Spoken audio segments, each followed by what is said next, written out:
Boa noite a todos. Gostaria de pedir a todos a delicadeza de desligarem os celulares, por favor. A leitura de hoje é do livro Palavras da Vida Eterna. Mensagem Recomecemos. Ninguém põe remendo de pano novo em vestido velho. Jesus, Mateus, capítulo 9, versículo 16. Não conserves lembranças amargas, viste o sonho desfeito, escutaste a resposta de fel, suportaste a deserção dos que mais amas, fracassaste no empreendimento, colheste abandono, padeceste desilusão. Entretanto, recomeçar é bênção na lei de Deus.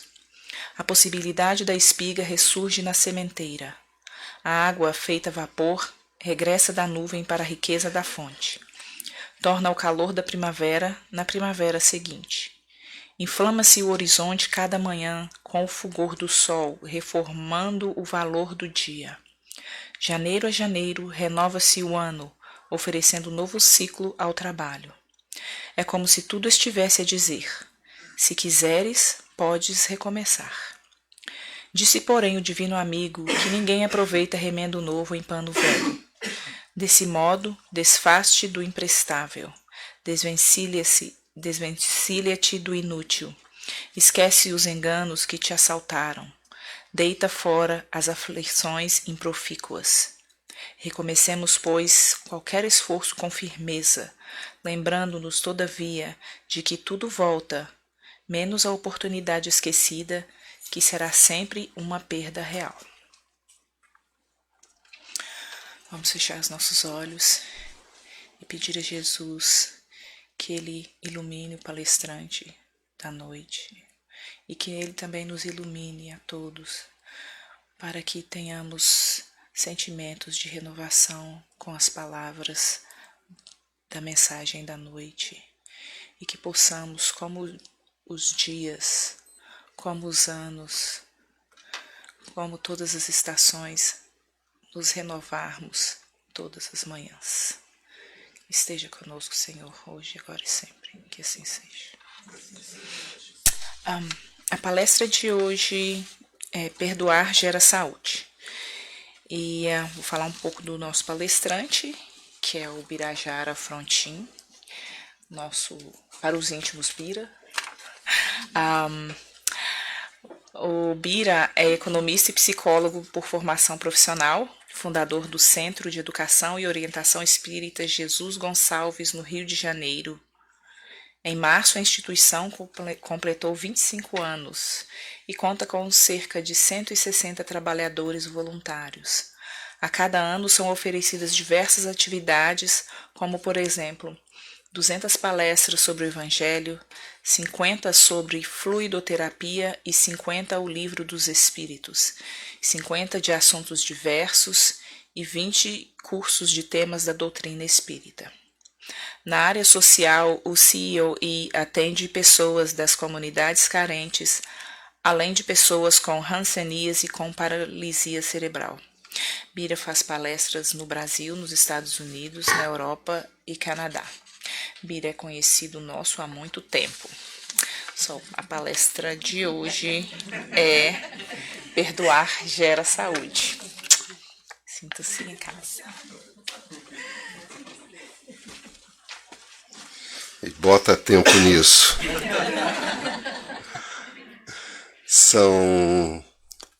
Em 2002, eu cheguei aqui nos Estados Unidos, aqui em Connecticut, aqui no A Caminho da Luz. Foi a primeira casa espírita que fui convidado e a partir daí, várias outras durante 17 anos. É a 26ª vez que venho aqui nos Estados Unidos. Quando fui convidado pela primeira vez, já começa por aí um susto muito grande, que eu nunca imaginei na minha vida que alguém me ligasse daqui para que eu viesse aqui fazer qualquer tipo de trabalho, qualquer tipo de coisa que fosse relacionado com a doutrina espírita, E muito menos pensar que eu viria todos os anos. Teve ano que eu vim 3 vezes. né? E aí daí se estendeu porque alguém daqui conhece alguém no Canadá, porque alguém daqui conhece alguém não sei aonde, e já me falaram que conheço alguém na França, né? Vamos devagar, porque já estou com 70 anos, então eu tenho que começar também a pensar, né, em outras possibilidades de caminhos, né, para que a gente não possa também colocar os pés pelas mãos, né? Então é devagar. Mas boa noite a todos e boa noite a todas, né? E que possamos nessa noite vibrar na atenção desse tema, que é um tema muito bom para nós conversarmos, né, nesse sentido, nos dias atuais. Eu penso, né, que a Terra nunca passou por momentos tão delicados como tem passado nesses últimos anos. Se nós formos fazer uma retrospectiva através da história, né, se nós formos fazer uma retrospectiva através de entrevistas com os nossos pais, avós, com aqueles que viveram no passado, não tão distante, mas um passado até recente, nós vamos verificar e vamos sentir que nós nunca tivemos tantos conflitos, tantas querelas, tanta doença, tantos entraves como nesses últimos 50, 60 anos aqui na Terra. Eu sou de uma época, né, de 70 anos atrás, quando eu tinha 10 anos de idade, era totalmente diferente de qualquer garoto ou garota que tenha 10 anos hoje, né? A vida deu um salto imenso na questão da emancipação, não só do planeta, como de nós também. É muito rápido o que vem acontecendo aqui na Terra. E essa rapidez traz um caos muito grande para todos nós. E esse caos vai trazendo essa perturbação que é necessária, porque senão não haveria, que é necessário o escândalo, né? Porque senão a gente não teria condições de adentrar a nós mesmos e procurarmos em nós mesmos soluções para questões que estão nos fazendo cada vez mais mergulhar nesse caos necessário. Mas ai de quem vem esse escândalo, né? Então isso não é questão para nós, é questão para a consciência de cada um, é questão para Deus, né? Estar diante de determinadas ações que são provocadas por nós mesmos. Pensar que nenhum de nós aqui tem responsabilidade pelo que está acontecendo é muita infantilidade. E pensar assim é também pensar que não acredita na reencarnação. Porque tudo que vem acontecendo no planeta hoje é fruto das nossas ações pretéritas. É fruto do que fizemos nos nossos passados. Porque senão não faria sentido estarmos aqui na Terra nesse momento. Exatamente para passarmos pelo que estamos passando e dessa vez, tomarmos um pouco de vergonha na cara e mudarmos, não o mundo, mas a nós mesmos. Porque a mudança interior é que vai provocar a mudança exterior. Então, se afastar do que vem acontecendo, desses conflitos, dessas guerras, dessa violência que assola o nosso planeta, que muita gente se refere apenas ao Brasil, mas não é só o Brasil. A violência está no planeta como um todo, em todas as formas. E essa violência vai fazendo com que todos nós vá adquirindo cada vez mais doenças, sequelas. Por quê? Porque a gente ainda não aprendeu a perdoar. A gente não aprendeu ainda a aceitar o perdão. Nós estamos aqui, esse grupo, reunidos. Provavelmente, talvez, não sei, não vale a pena a gente entrar no mérito dessa questão, mas um caminho, um viés para que nós estejamos aqui reunidos, significa que nós, esse grupo, provavelmente em outra reencarnação pintou e aprontou, né? E por estar reunidos aqui, é um momento de a gente começar a se perdoar uns aos outros. Ah, mas fulano não me fez nada, não importa, peça perdão. Aceite o perdão da pessoa, né? Ninguém fez nada aqui agora nesse momento, mas a gente sabe que se nós estamos reunidos é por conta de muitas coisas que nós fizemos uns aos outros. Divaldo Franco esteve na nossa casa fazendo uma palestra, uns 4, 5 anos atrás. E quando ele chegou lá, a palestra seria outra. E ele começou a falar de Jesus Gonçalves, que é o nosso patrono, nosso orientador da nossa casa. E chegando lá, ele começou a contar a história de Jesus. O nome de Jesus é Jesus mesmo, não está errado, mas só que ele, Jesus, pediu para colocar um acento porque ele não se via em condições de ter o mesmo nome do mestre. E começa Divaldo contando, né, que Jesus Gonçalves, em determinada época, no século IV, foi alarico, um chefe visigodo que invadiu Roma, matou, pintou, bordou e etc, coisa e tal. E ali ele reuniu um grande exército de bárbaros, de visigodos, para invadir Roma. Né? Foi ali que ele teve contato com Aurélio Agostinho, Santo Agostinho da Igreja Católica, e a partir de então, Aurélio Agostinho passou a ser o orientador de Jesus Gonçalves. Tanto é que a gente tem uma afinidade muito grande com Santo Agostinho na nossa casa. E aí a gente vai entender por quê. E aí o tempo passou e Jesus Gonçalves volta à França depois de algumas outras reencarnações como Richelieu. Dessa feita, Richelieu já não mata ninguém fisicamente, mas manda matar muita gente. Né? Já melhorou um pouquinho, né? Já melhorou, já deu uma caminhadinha. Né? E nessa época, Divaldo foi José, secretário de Richelieu. Né? E lá para tanta, na palestra, ele traz uma notícia para nosso grupo lá que nos deixou assim estarrecidos.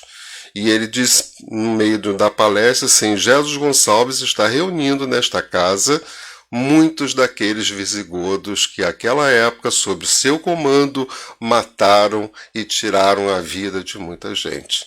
E eu olhei para o lado, né, os visigodos do meu lado, outro visigodo do meu lado, e a gente se olhou uns aos outros, né, deu aquele incômodo. Tinha umas 600 pessoas dentro da casa, nós somos 160 trabalhadores voluntários. Mas assim, meu Deus do céu, eu estou cercado aqui de visigodo e nem sabia. Né? E aí, Jesus Gonçalves reencarna em Borebi, ranceniano, com a doença da lepra, né? Uma história dele é belíssima, né? Tem palestras sobre a história dele que muita gente pede para contar, porque realmente é muito instigante. E nós fomos verificar que na casa, depois que a gente começou a ler os livros, né, dele, da história dele, e que na casa de Chico Xavier foi nos dito que Jesus Gonçalves estaria disposto a nos ajudar, né, e eu nem sabia quem era Jesus Gonçalves, né, nós fomos pesquisar, e muita gente tem doença de pele. Muita gente tem doença de pele. E quando você entra na sala de tratamento, você realmente leva um susto, entre aspas, porque quem trabalha no tratamento são visigodos. Daqueles enormes, né? São homens parrudos, imensos, que estão trabalhando ali. E só chega na casa pessoas assim, naquela pose, naquela fortaleza forte, né? Não sei o quê. Quando ele falou isso, nós começamos assim, naturalmente, não foi nada forçado.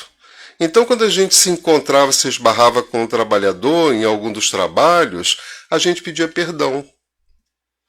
Ah, me perdoa, mas perdão de que? Ah, não interessa. Perdoa, quero saber, me perdoa, por favor, não sei o quê. E a pessoa também me perdoa. E a gente foi fazendo assim. E aí a gente foi começando a fazer esse movimento. Hoje, pelo menos 50%, 60% das pessoas que tinham problemas de pele já não tem mais. Por quê?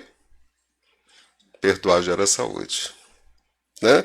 Então isso foi para nós uma prova ali contundente de tudo aquilo que a gente vem vendo, estudando e entrando em contato. Tá?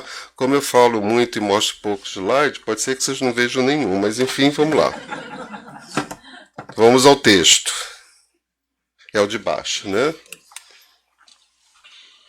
Com cada ato de perdão, seja ele pequeno ou grande, avançamos em direção à completude. O perdão é o modo como trazemos paz a nós mesmos e ao mundo. Se você traz paz a você, consequentemente você está trazendo para o mundo. Imagina toda a população da Terra trazendo paz para si mesma. O mundo está em paz. Se nós estamos hoje nessa luta aguerrida com relação ao poder, com relação à ganância, com relação à violência gratuita, né? Todas essas coisas que estão rodeando todos nós aí nesse momento, é exatamente porque a paz não se instalou dentro de nós. Eu não tenho paz dentro de mim. Por que eu não tenho paz dentro de mim? Porque a consciência não permite. A consciência não permite por conta dos registros guardados no meu psiquismo, no meu inconsciente. E isso de vez em quando espeta. A gente não precisa ter algo que seja palpável, concreto. A gente não precisa que o Espírito chegue aqui e diga pra gente, você fez isso, isso, aquilo, outro. A gente não precisa fazer regressão de memória para saber até que ponto eu levei a minha insânia, a minha ganância. Até que ponto eu, por poder, matei o meu próximo. Tudo isso porque eu não tenho paz interior. Então, quanto mais eu buscar essa paz, eu vou conquistando a mim mesmo e conquistando a mim mesmo no quesito paz, eu estou fazendo com que o mundo fique cada vez melhor. Isso está claro? Claríssimo, né? É a mesma coisa nós, que formamos pequenos grupos, para que dentro da nossa própria casa a gente possa exercitar o convívio fora da casa. Se dentro da nossa casa nós não temos no nosso núcleo familiar paz, nós não exercitamos o amor um pelo outro ali dentro daquele pequenino grupo, as crianças, os filhos vão crescendo já com essa noção, já sem essa paz interior. Essa paz que nós fomos crescendo sem ter, cada um pelo seu motivo. Eu não cresci com paz interior, não porque meus pais eram maus, não porque meus pais eram violentos e etc, coisa e tal. Eu cresci sem paz interior porque meus pais não tinham afeto. Não tinham afeto por quê? Porque era o comportamento educacional da família daquela época. Não é culpa deles. O modelo foi copiado do modelo anterior. E eles passam para o outro, e é esse modelo que eu vou passar para o meu filho. Só que a Terra, ela evolui, como qualquer um de nós. E chega um determinado momento que os espíritos que vêm adentrar a nossa casa, né, pela reencarnação e pela programação reencarnatória que fazemos, esses espíritos vêm nos ensinar. Então eu aprendi a ter afeto com meus filhos. É o contrário. E vai ser o contrário a partir de agora, ou a partir de um tempo para cá, porque estão retornando à Terra os espíritos que vão nos ensinar de verdade como é que nós podemos adquirir essa paz. Se você estiver disposto a aprender isso, se você estiver disposto a entrar em contato com isso, se você estiver disposto a contribuir como filho de Deus que cada um de nós é, que faça desses espíritos um manancial de aprendizado para cada um de nós. É visível quem está, os espíritos que estão chegando na Terra hoje. É visível. Então, não é mais aquela coisa de cima para baixo. Eu tenho que aprender com eles. Eu aprendo na evangelização. Eu não ensino na evangelização, eu aprendo na evangelização. Porque esses espíritos, na grande maioria, lógico que vai ter um ou outro que vai ter que chegar justamente para nos testar. Justamente porque são mais carentes, justamente porque necessita estar aqui por uma oportunidade que Deus está dando para atingir essa paz que nós necessitamos. Então, com cada ato de perdão, seja ele pequeno ou grande, avançamos em direção a uma completude. E aí a gente tem que se perguntar nessa reflexão, como é que anda o ressentimento que nós guardamos dentro de nós? porque o ressentimento impede a cada um de nós perdoar e aceitar o perdão. A mágoa impede que nós perdoemos e aceitemos o perdão. E se eu guardo ressentimento e mágoa dentro de mim, eu estou guardando doença. Eu não estou guardando saúde. Então que a gente possa começar a pensar nessas questões que são tão visíveis e que a própria doutrina dos Espíritos nos ensina com tanta clareza, né? O perdão é o modo como trazemos paz a nós mesmos e ao mundo, né? Olhe para o lado, mentalmente peça perdão à pessoa que está do seu lado, né?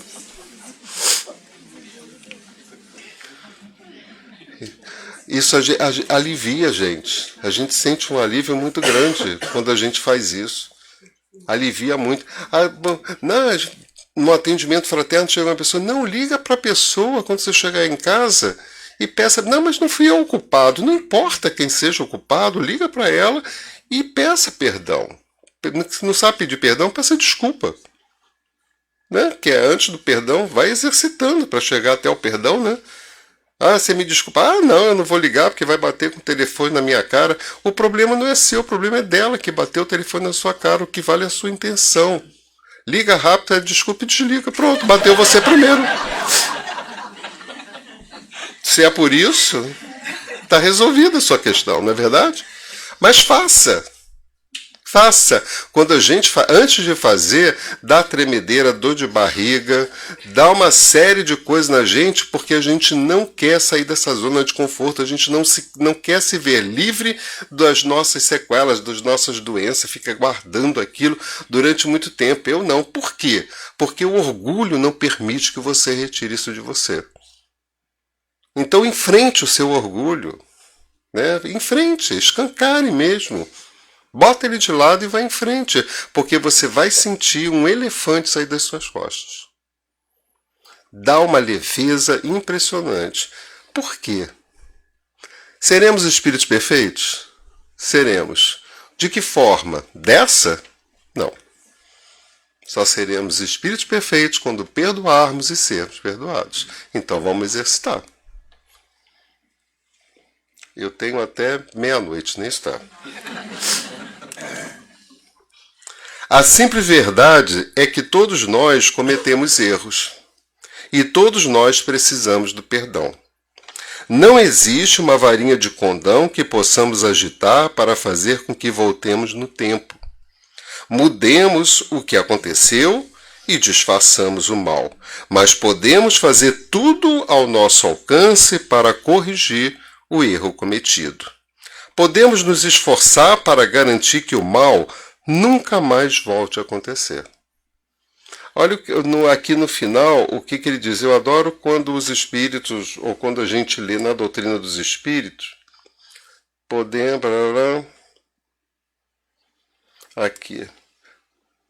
podemos nos esforçar. É evidente, claro, que ninguém vai conseguir, nessa reencarnação aqui agora, porque não é ainda o momento, 100% de sucesso nos nossos pedidos de perdão e na nossa vontade de ser perdoado. Lógico que não vai acontecer isso.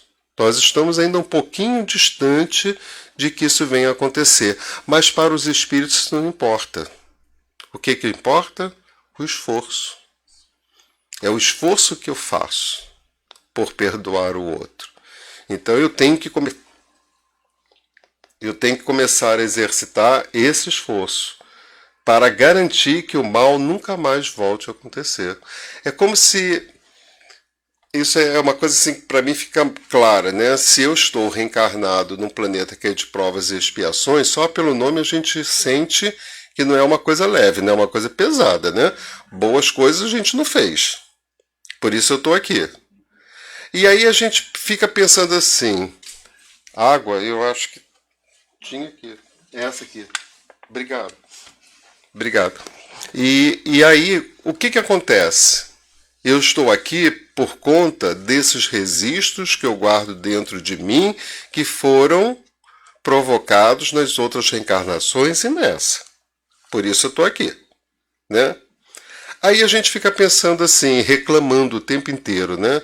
Que a vida é isso, que fulano fez isso, deixou de fazer aquilo, não sei o que. A gente reclama assim até não poder mais. Somos craques em reclamar, né?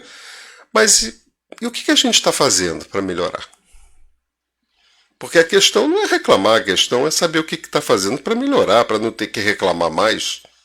Né? Porque só reclamar, às vezes a gente reclama e presta atenção nisso, em você. Não é para prestar atenção no outro, não, que você não tem nada a ver com a vida do outro. Cada um é que tem que tratar da sua vida, né? Então você presta atenção se você não está reclamando porque você tem uma necessidade de aparecer. Eu vou reclamar do fulano.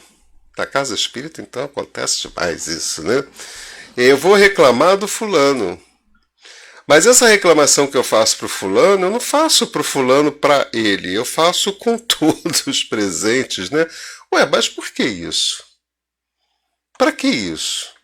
Não para mostrar que eu sou melhor. Para mostrar que eu não faria isso. Mas fulano faz. Onde é que a gente vai chegar com isso? Né? Vai chegar exatamente numa contenta, vai chegar no milindre, vai chegar num problema sério. E aí a gente, antes de pensar em perdoar, a gente já está provocando uma situação para que eu tenha que vir a perdoar depois. Então vamos cortar, não precisamos chegar lá. Bom vai ser quando eu não precisar perdoar ninguém e quando eu também não precisar aceitar perdão de ninguém. Verdade? Bom vai ser isso. Já pensou? Emmanuel chega para Joana de Ângeles, me perdoa, Joana. Isso acontece, gente? Não acontece. Não acontece, porque eles já passaram por tudo isso. Né? Eles já passaram. E a gente tem um tesouro nas nossas mãos, que é a doutrina espírita.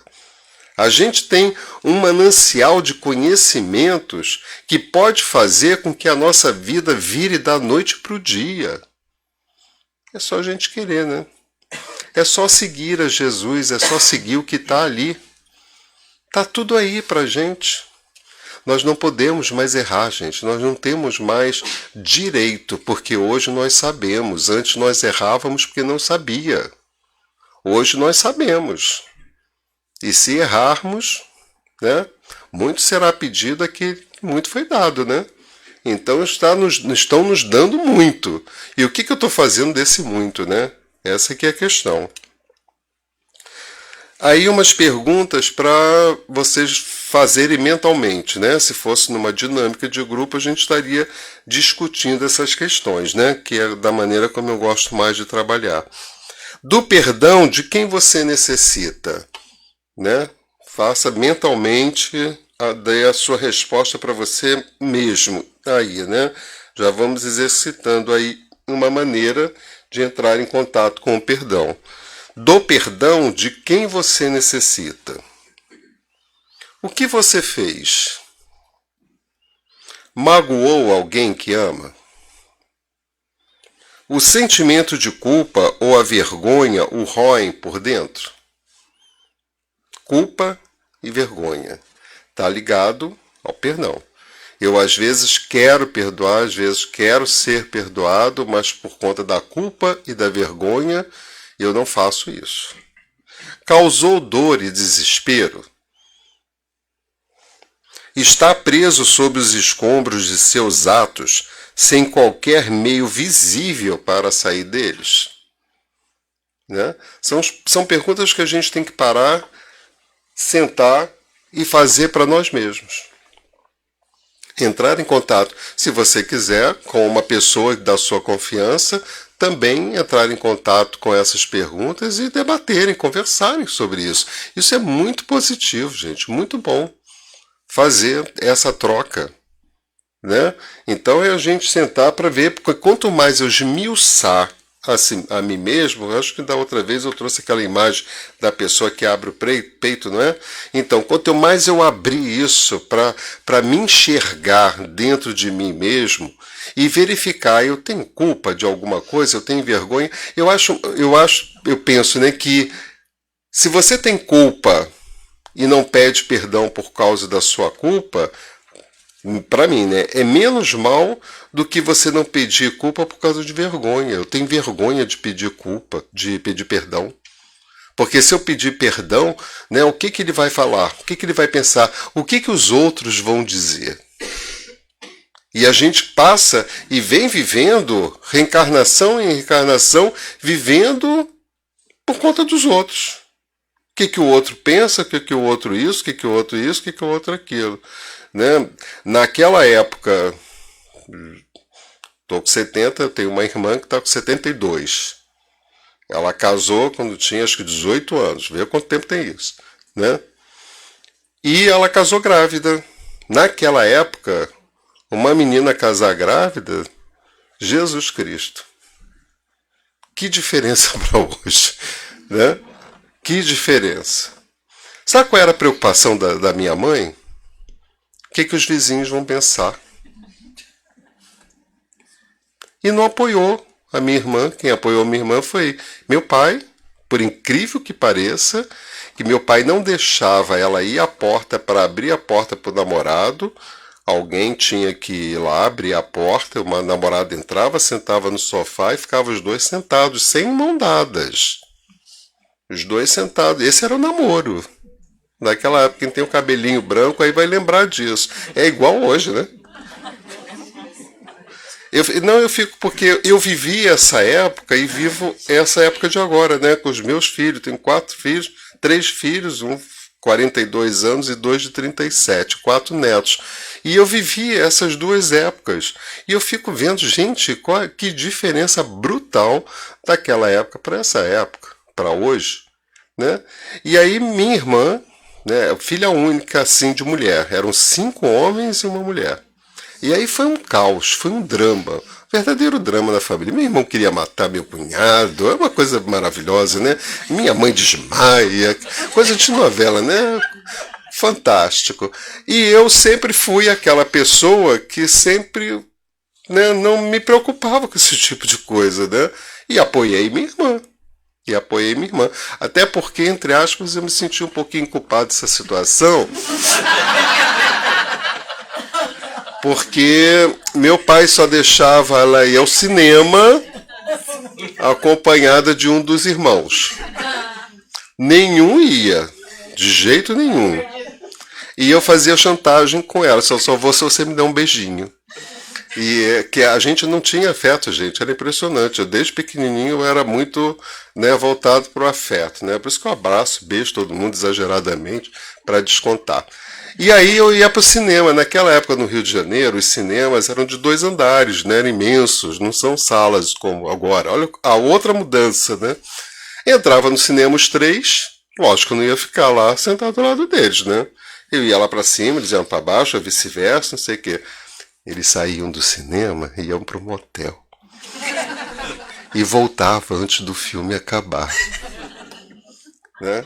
Deu no que deu. E aí, né, eu me senti naquela época meio assim, cúmplice dessa situação.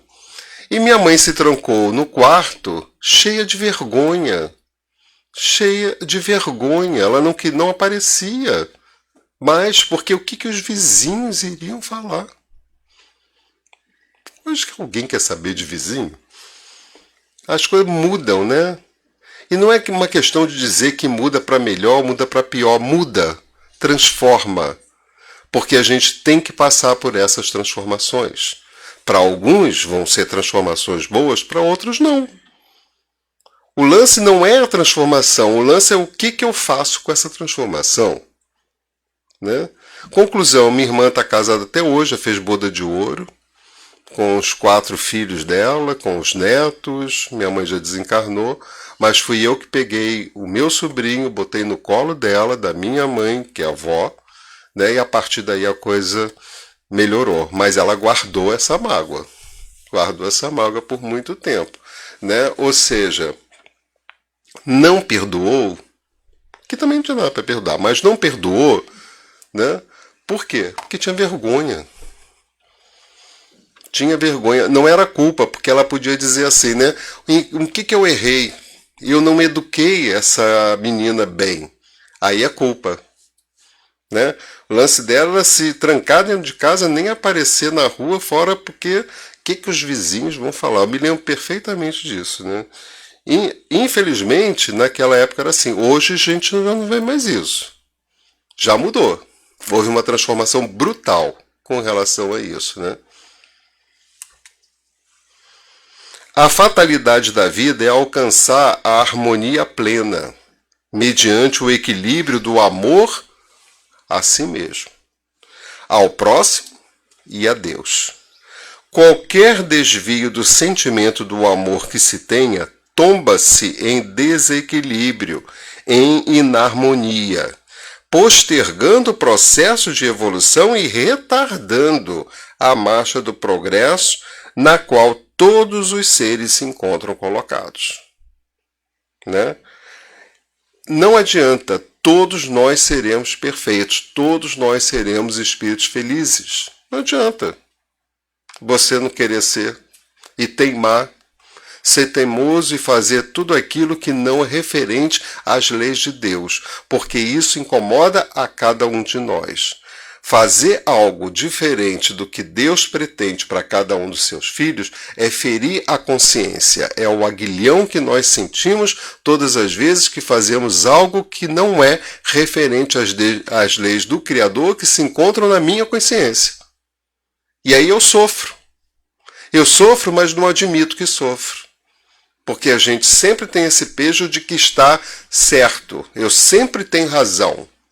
E quando eu li que nada envelhece mais do que sempre tem razão, eu concluí que eu não tenho razão de nada. Né? Ah, nada, eu não sei de nada, eu não tenho razão de nada, né? Porque cada um tem a sua. E se a gente não passa pelo quesito respeito com relação à razão que o outro tem, a gente está sem razão.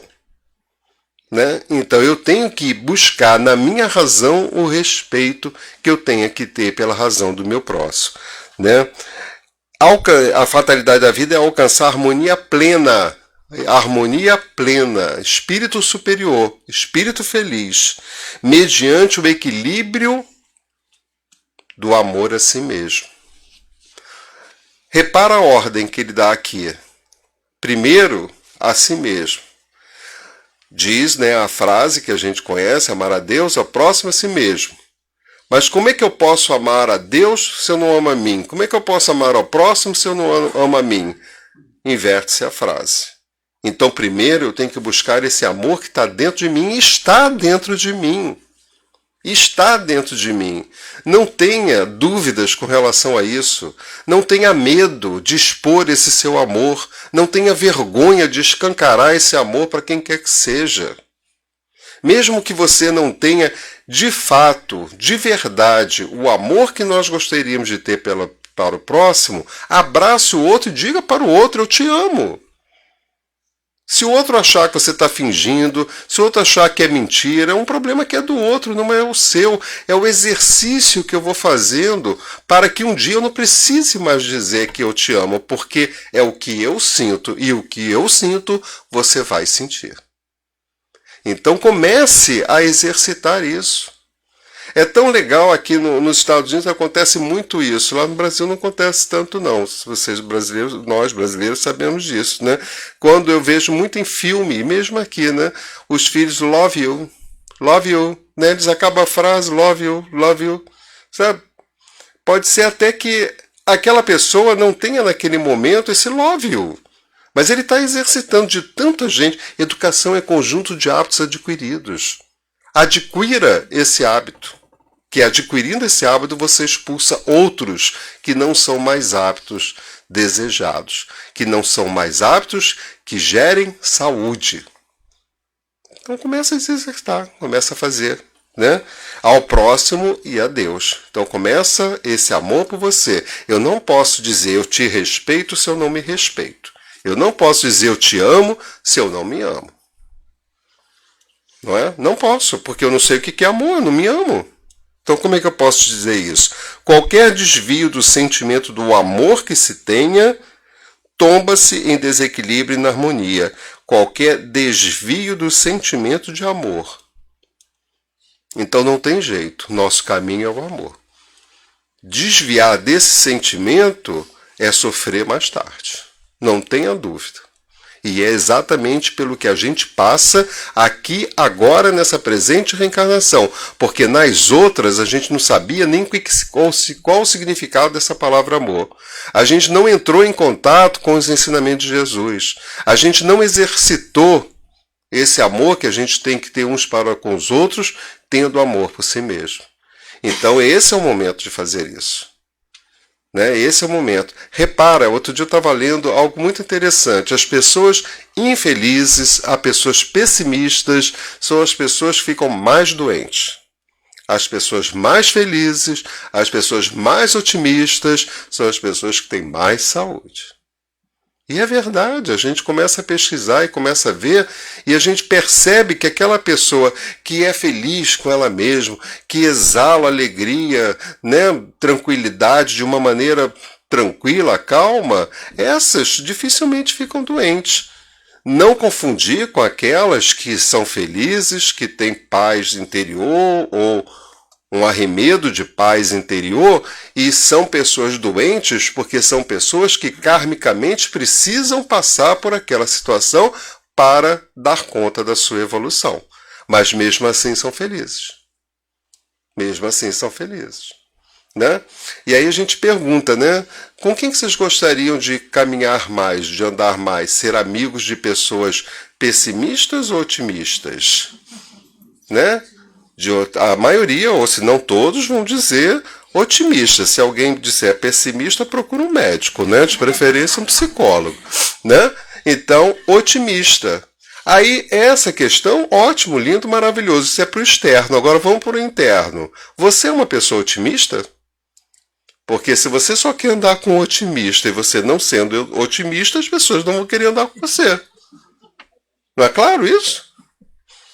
Então, se você deseja algo para o outro, primeiro deseje para você mesmo, que é uma maneira de você avaliar se aquilo que você deseja para o outro é bom ou não. Postergando e no processo de evolução e retardando a marcha do progresso, né? Se a gente estiver num caminho contrário. A causa de todo transtorno e disfunção grave que tenha lugar na organização celular do ser humano ou nos tecidos delicados da sua psique encontra-se fixada no espírito, o incansável desbravador dos horizontes inconquistados do progresso, que os insculpe como necessidade evolutiva. Eu estou personalidade, mas sou individualidade. Eu não sou Bira, eu estou Bira. E eu necessito de todas essas personalidades que eu venho tendo ao longo das minhas existências, na minha vida, porque a vida é uma só e tem várias existências. Eu existo em cada uma reencarnação que eu venho aqui na Terra para ter. Diante dessas vezes que eu venho à Terra para exercitar a minha evolução, para alcançar essa evolução, porque é muito comum a gente perguntar: quem quer ser feliz? Todo mundo levanta a mão. O que você faz para ser feliz? Aí você abaixa a mão, né? Porque você vai ter que parar para pensar primeiro antes de responder. A primeira é imediata. A primeira é imediata. Você já levanta rápido. Agora, quando pergunta para você, tá bom, o que você está fazendo para ser feliz? Você tem que parar para pensar. O que eu estou fazendo para ser feliz? E às vezes aquilo que você pensa que o que está fazendo para ser feliz para você é o correto, não significa ser o correto para as outras pessoas e vice-versa. Então a gente tem que primeiro se autoavaliar, né? E aí ele diz que a causa de tudo é para eu me curar. Significa que essa oportunidade é para que eu possa me encontrar a mim mesmo e começar a retirar de mim o meu lixo, o lixo da alma. O lixo que o espírito vai também adquirindo nas suas reencarnações e que não fazem parte da evolução de qualquer um de nós. Porque Deus não nos criou para sermos horrorosos, tenebrosos, tristes, pessimistas, isso. Deus não nos criou para isso. Senão essa seria a figura de Deus. A sua semelhança? Então, a semelhança de Deus, ele nos criou para as coisas boas, para o amor, para a alegria, para a felicidade, para tudo aquilo que é de bom. E por que a gente não está assim, nesse estado? Né? Por conta das nossas próprias mazelas, por conta da experimentação que cada um tem que passar diante daquilo que escolhe para a sua vivência aqui na Terra, planeta de provas e expiações. Como diz a doutrina, aqui não tem amor. Aqui não tem amor. A felicidade aqui é relativa, não é absoluta. Então eu vou conquistando isso à medida que eu entro em contato com o que eu tenho de bom dentro de mim, mesmo que esse bom não seja aparente, mesmo que esse bom não apareça, mesmo que esse bom não esteja sendo colocado à disposição de quem quer que seja. Mas ele está lá. Porque se eu sou filho de Deus, o que Deus é, o que Deus tem, o que Deus faz, está tudo dentro de mim. Se Deus é poder, eu também tenho poder. Se Deus é amor, eu também tenho amor. Se Deus é luz, eu sou um clarão por dentro. Agora a gente tem que aprender onde é que está o interruptor para ligar essa luz. Né? E o interruptor é tão fácil, entre aspas, depois que a gente começa a ter contato com essa doutrina que esclarece, que consola, nós vamos entendendo que esse interruptor está em fazer o bem ao próximo. Ninguém pode progredir sem que faça bem ao seu próximo. Isso é Jesus. A mágoa normalmente se instala no reduto do amor próprio ferido e paulatinamente se desdobra em seguro processo enfermiço, que termina por vitimar o hospedeiro. Gente, faça uma autoanálise de vocês mesmos e procure com sinceridade, com honestidade. Não precisa ser com ninguém não, com você. Você ainda guarda mágoa dentro do seu coração? Faça essa pergunta bem forte. Eu guardo mágoa no meu coração? Se você guarda, se desfaça dela. Porque nada para dar mais doença do que a mágoa e o ressentimento. Né? Então, se você ainda guarda a mágoa, dê um jeito, faça o que você achar melhor fazer, mas se livre dela. Vá para um psicólogo, vá para uma casa espírita, para uma igreja evangélica, não importa, faça o que seu coração mandar, para que você se desfaça dessa mágoa. Porque a mágoa é de uma tristeza profunda. Se nós formos fazer uma pesquisa nos hospitais, as pessoas que estão com câncer, muitos desses cânceres nasceram da mágoa. Isso é pesquisa. Isso é pesquisa. Se você pega uma pessoa, por exemplo, quem trabalha com a psicologia, vai uma pessoa lá, me procura e está com câncer, e a gente vai trabalhando a história dessa pessoa. Esse câncer, ele nasceu lá na infância, quando guardou uma mágoa da mãe ou do pai e vem trazendo até hoje. Em tudo na vida dessa pessoa, ela lembra daquele fato daquela época. Não, porque meu pai, não sei o quê, porque minha mãe... Mas quantos anos você tinha? 10 anos. Está com 40, 30 anos carregando esse peso. Se desfaça disso. Para que você quer isso? Aonde isso vai te levar? Qual é o benefício que essa mágoa te traz? Só vai te trazer doença. A gente sabe disso. Né? Deixa um pouco esse orgulho de lado, engane ele. Faça aí um caminho que você possa, né, disfarçar e ele vai ficando de lado e você vai e ataca essa mágoa e acaba com ela.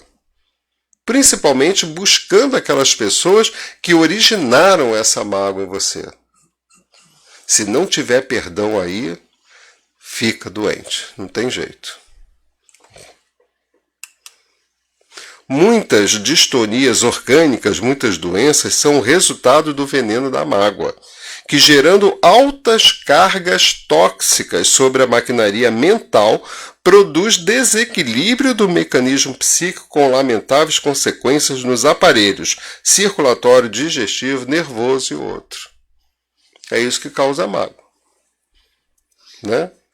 Agora, é isso que é interessante, né? Eu entro em contato com isso, estou lendo ali, concordo, li vários livros, várias pesquisas, concordo com isso e não faço nada para me ver livre disso. Continuo, não saio da minha zona de conforto, não quebro isso, não jogo isso no lixo e continuo caminhando com esse lixo dentro da gente, né? O teu ofensor merece tua compaixão, nunca teu revide. Aquele que te persegue sofre desequilíbrios que ignoras, e não é justo que te afundes com ele no fosso da tua animosidade. Seja qual for a dificuldade que te impulsione à mágoa, reage mediante a renovação de propósitos, não valorizando ofensas nem considerando ofensores. Né? O teu ofensor merece tua compaixão, nunca teu revide. Se alguém te ofendeu, né, mentalmente, é muito impressionante, né? Se você está num embate com uma pessoa, numa discussão, né? E essa pessoa está te ofendendo, está te xingando, está te acusando, está fazendo tudo, está com muita raiva, jogando em cima de você, né? Geralmente o que a gente faz? A gente acha que isso não está legal. É errado, não acha? Que é errado uma pessoa fazer isso com a gente? Sentir firmeza não. Acho que vocês acham que é certo então, né? A gente acha que é errado. Aí o que a gente faz? A gente faz a mesma coisa. Mas eu não acho que é errado, então por que eu faço a mesma coisa? Por isso que diz, o teu ofensor merece tua compaixão. Então se alguém está te ofendendo, né, seja mentira, seja verdade, tocou nos teus pontos fracos, não importa. Diga para essa pessoa, eu te amo. Mas como eu posso amar uma pessoa que está falando essas barbaridades de mim? Diga para ela, eu te amo. Ela quebra, ela emudece, ela paralisa, porque o outro está esperando o teu revide. E quando você diz para ela isso, ela se anula. E muitas até caem num choro convulsivo, se arrepende ali naquela hora e te pede perdão naquela hora. E outras vão para casa com essa reflexão na cabeça.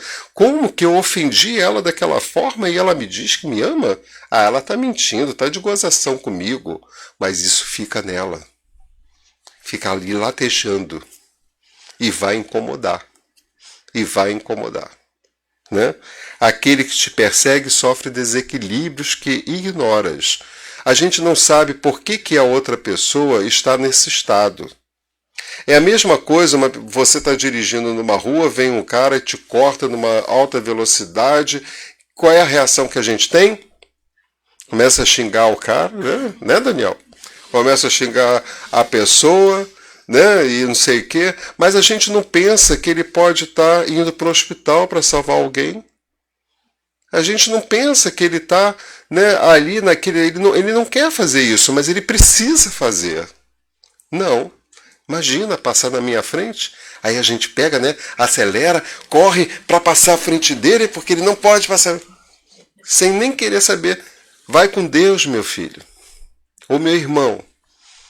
Vai com Deus, que o Senhor te proteja, te encaminhe. Olha como é que é diferente. Hábito. Seja qual for a dificuldade que te impulsione à mágoa, reage mediante a renovação de propósitos. Muda, transforma. Faça isso. Né? Um bom campo para a gente fazer isso é a nossa própria casa. É a nossa própria casa. O perdão beneficia aquele que perdoa, por propiciar-lhe paz espiritual, equilíbrio emocional e lucidez mental. O perdoado é alguém em débito. O que perdoou é espírito em lucro. Olha que interessante isso aqui, né? O perdão beneficia aquele que perdoa, paz espiritual, equilíbrio emocional e lucidez mental. A gente quer ter isso? A gente quer ter paz espiritual? A gente quer ter equilíbrio emocional? A gente quer ter lucidez mental? Então perdoa!